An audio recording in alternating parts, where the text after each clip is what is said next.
Welcome to our channel. இப்போ நீங்கள் பார்க்குறது வந்து இன்றைய சாப்பாடு. எங்கள் வீட்டில் இன்றைக்கி சாப்பாடு வந்து சுட சுட ரைஸ் குக்கரில் சாதம்,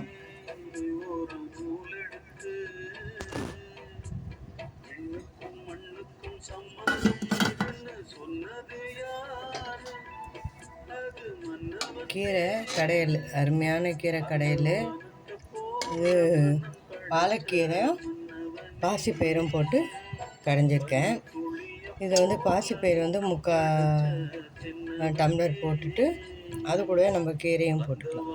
ஏன்னா பாசிப்பருப்பு சீக்கிரம் வெந்துடும். அதனால் வந்து பாசிப்பருப்பு 3/4 டம்ளரு, ஒரு கீரை கட்டு பாலக்கீரை, அப்புறம் வந்து ஒரு பெரிய வெள்ளாரி வெங்காயம், 2 தக்காளி, 6-7 பல் பூண்டு, 3 பச்சை மிளகா, இதெல்லாம் போட்டு மஞ்சத்தூள், பெருங்காயம் இதெல்லாம் போட்டு வேக வச்சு எடுத்துட்டு, கடுகு, காஞ்ச மிளகா, கொஞ்சோண்டு சீரகம், கொஞ்சோண்டு வெந்தயம் போட்டு தாளிச்சிட்டு, அதுக்கப்புறம் அதை வந்து இதை கொட்டிட்டு அதுக்கப்புறம் கடைஞ்சோம்னா ரொம்ப டேஸ்டியாக இருக்கும் கீரை. புளி வந்து நான் ஒரு சின்ன நெல்லிக்காய் சைஸ் கூட இல்லை, அதை விட கம்மியாக போட்டிருக்கேன். நீங்கள் வந்து இதே மாதிரி மெத்தடில் கடைஞ்சி பாருங்கள், ரொம்ப டேஸ்டியாக இருக்கும். கொஞ்சம் நெய் போட்டு சாப்பிட்றதுக்கு அவ்வளோ சூப்பராக இருக்கும் சுடு சாதத்தில். இதுதான் இதோட மெத்தடு. வெண்டைக்காய் பொரியல் எல்லாம் சாப்பிட்றதுக்கு எடுத்துட்டாங்க, அதுக்கப்புறம் வீடியோ எடுக்கிறோம், அதனால தான் கம்மியாக இருக்குது. நிறையா இருந்தது வெண்டைக்காய் பொரியல்.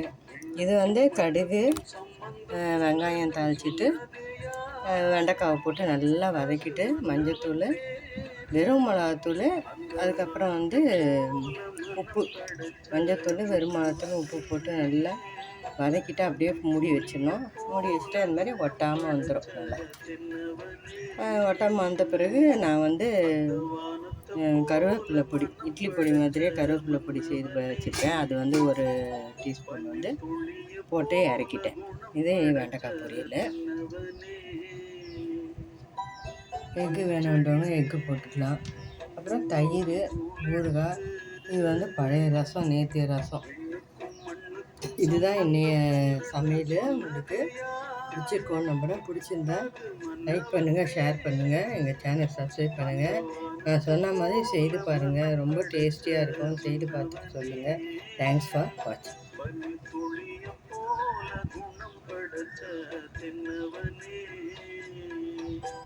அந்த வானத்தை போல மனம் படைச்ச மன்னவனே.